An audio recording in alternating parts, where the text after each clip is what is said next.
đây là biệp biệp gì như tẹt tẹt tẹt mô mà hay chỉ là chuyện mô nhưng đã riêng về cái bài đấy về hà nó chọn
trong kết nó tê đi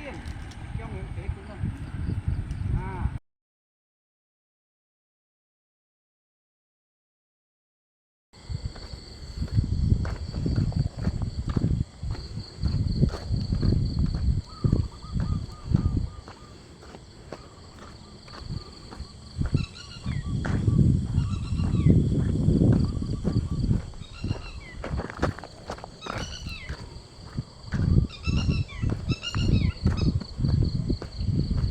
cho với slide chứ nè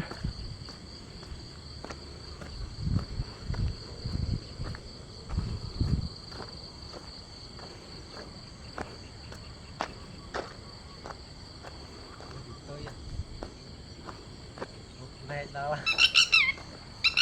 mà lọ nè đó chuột ya sạt cái này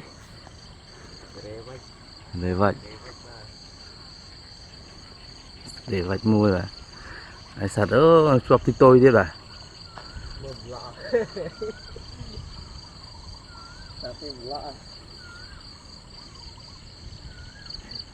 ra đi sạt cái này tôi chọp mòn mà nè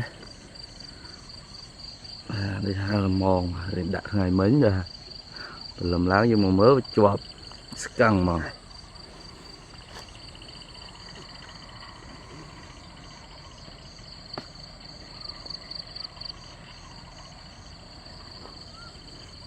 sạt thịt tôi bà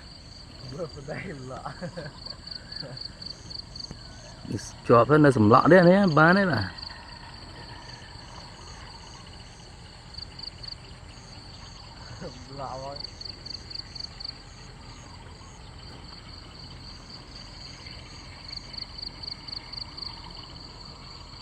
để biết thôm thốm mà để cho mồ hết nè cái đấy vậy à để vậy chơi vậy chọp mơ quá rơ tên là tiền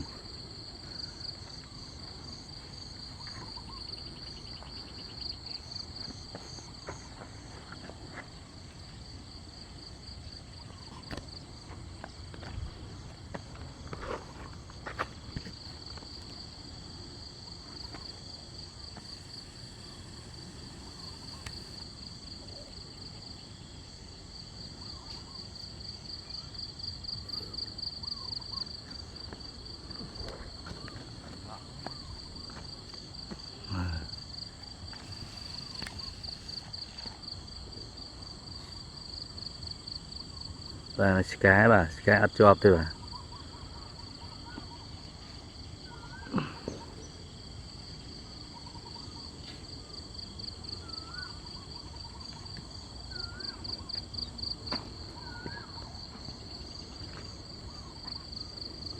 thì phải ta vào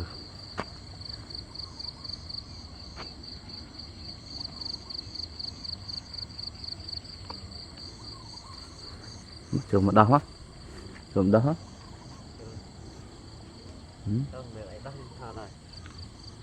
anh ở thon một chứ thật đai chùm lên lên lên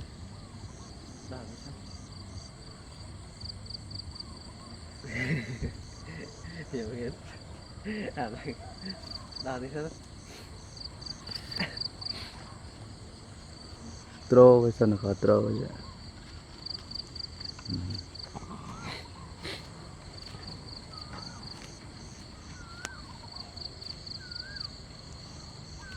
thoát á thoát rồi này này là tôi à cứ để vậy kề vậy ở dương đãเป็นlà nghề nhưng đã về là nghe lượm lá cho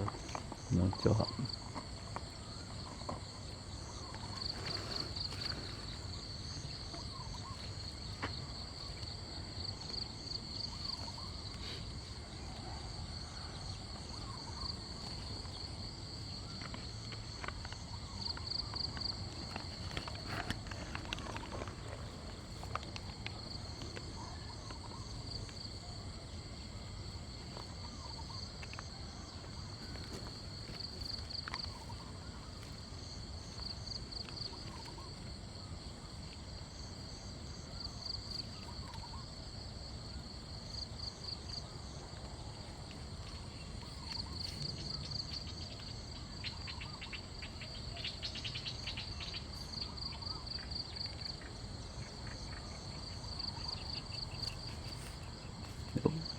là cái này nghề đó này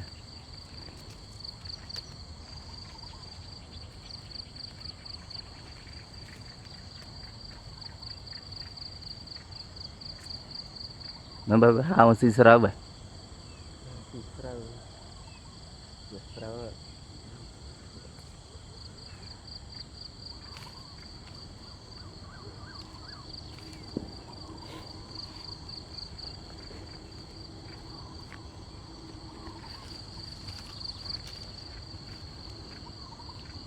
đó lốp trở mình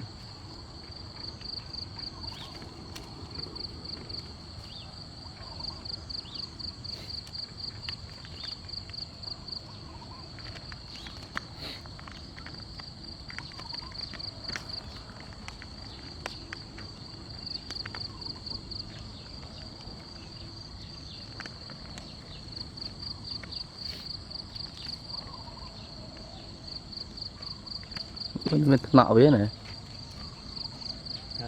đừng để cho trường về nhà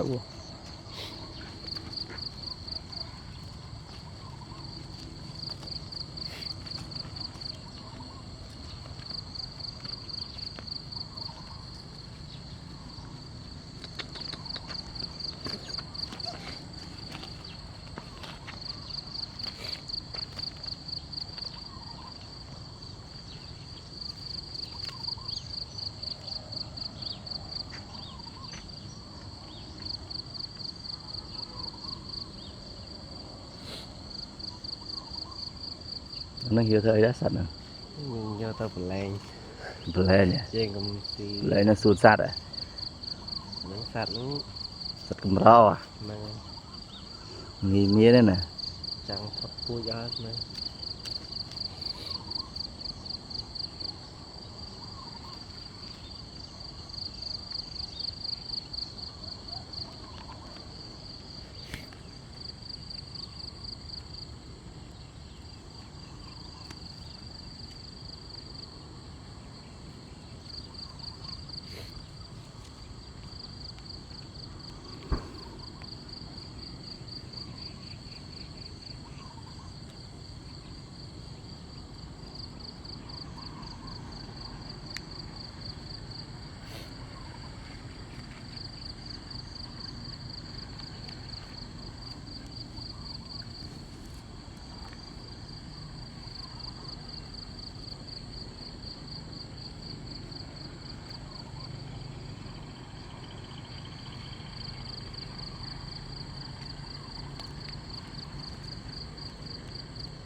từ đó chọn tập về hái chọn kho về hài ăn ngọt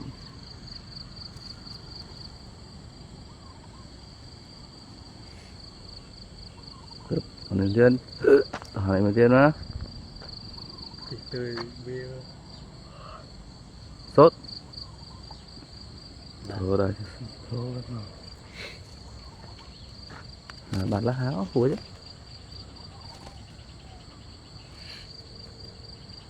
cô này nè tôi mới thơm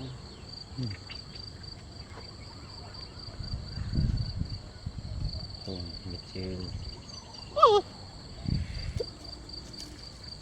xin chậm đây xin trâu về mà trâu bị khổ về mà đạo này là chầm na đây nè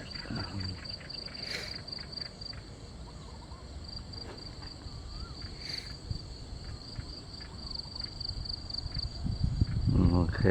đã đọc cái tam ná lại từ khả năng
người đó sọp trường vậy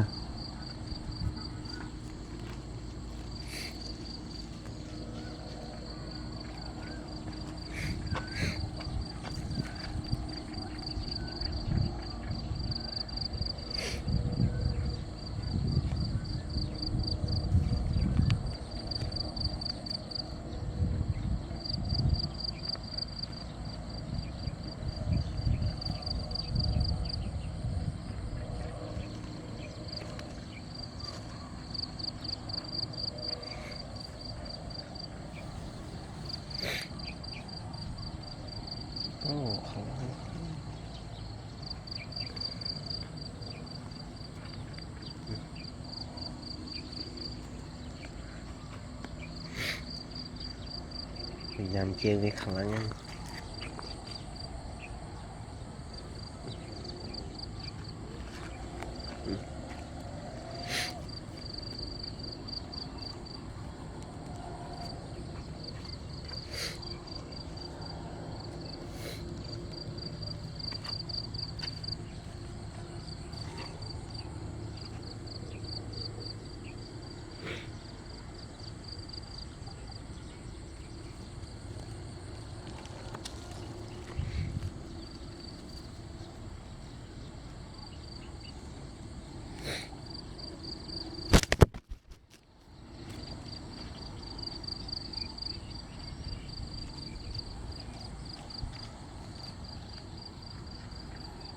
một cái đề vách mùi ta vào thì tôi thì tôi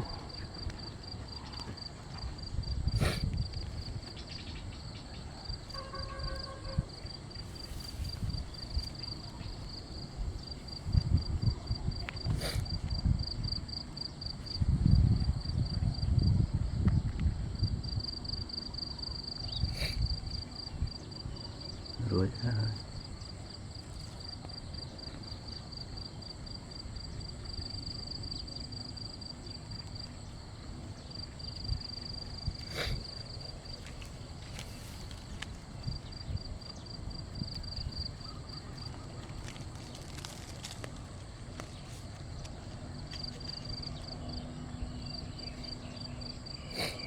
bộ máu nhằm chơi với nó cho nó thiệt là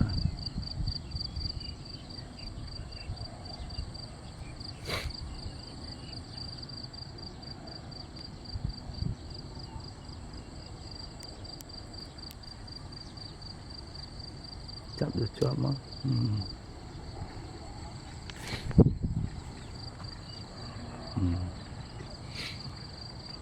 này rất thằng về một chương chụp nát cắt lơ với bụng làm tiệt đồng tì má heo tầm này đó được được tầm này à mùi cái mùi crom kề vạch alert tôi rồi đi vì trở lại kia mà ôi thao kia